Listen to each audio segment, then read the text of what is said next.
আপনি জুলাই জাদুঘরেই থাকবে কিনা, যে দেখুন যে কোনো আন্দোলন সংগ্রাম জাদুঘরে থাকা অত্যন্ত গুরুত্বপূর্ণ।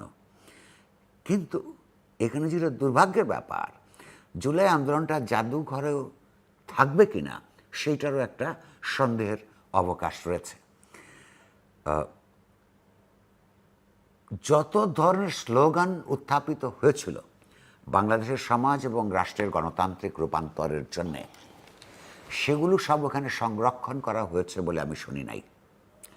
দ্বিতীয়ত, যেই ঘুষ, দুর্নীতি ও আর্থিক অনাচারের বিরুদ্ধে যে আন্দোলন করার জন্য মানুষ রাস্তায় নেমে প্রাণ দিয়েছে, সেইটাতে যারা শহীদ হয়েছেন তাদের স্মৃতির উদ্দেশ্যে তৈরি জাদুঘর নির্মাণে যদি দুর্নীতি হয়, আর্থিক দুর্নীতি, এর চাইতে প্রতারণা, বিশ্বাসঘাতকতা এই রক্তদানের প্রতি এত হতে পারে না।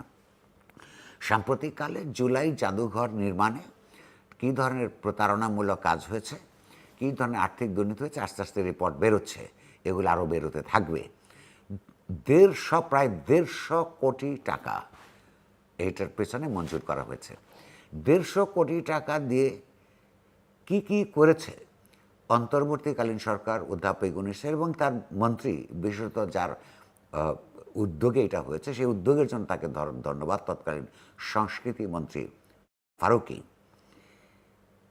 তার নেতৃত্বে যেই ঘটনাটা ঘটেছে, ইদানিং এখন বেরোচ্ছে কাগজে পত্রে, টেলিভিশনের অনুসন্ধানী রিপোর্টে, যে কোনো কোনো ক্ষেত্রে কোনো কাজ না করে বিল দেওয়া হয়েছে। যেমন ধরুন, খবর বেরিয়েছে ওইখানে যারা ভলান্টিয়ারের কাজ করে তাদের জন্যে আপনার বিল করা হয়েছে, বিল পাস করা হয়েছে, বিলের টাকা তোলা হয়েছে, কিন্তু ভলান্টিয়াররা বলছেন যে আমরা তো ভলান্টিয়ার, আমাদেরকে টাকা পয়সা দেওয়া হয় নাই।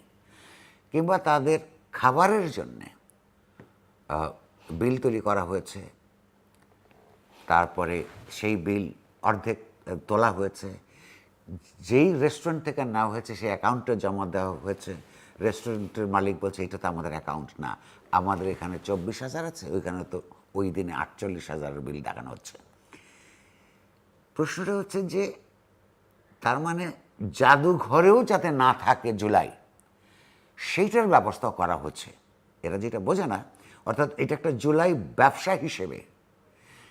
আপনি জানেন, মন্ত্রীর আত্মীয় পরিজন, তো ওই মন্ত্রণালয়ের, সংস্কৃতি মন্ত্রণালয়ের, তথ্য এবং মন্ত্রণালয়ের কর্মকর্তার সন্তান সন্ততি রাতারাতি কোম্পানি তৈরি করে জুলাই জাদুঘরের অনেক কাজ করেছে, যেগুলো ঠিকমতো করা হয় নাই। এত বড় একটা বিল্ডিং স্ট্রাকচার তো এখানে আছে, 150 কোটি টাকা খরচ করবার জন্যে, এটা দিয়ে আর তো অনেক কিছু করা যেত, সেটা করা হয় নাই। 2 বছর হয়ে গেছে, এখনও পর্যন্ত উদ্বোধন হয় নাই। উদ্বোধন হলে মানুষ গিয়ে দেখতে পারবে যে 150 কোটি টাকা খরচ করে ওইখানে কী কী করা হয়েছে আর কী কী করা হয় নাই।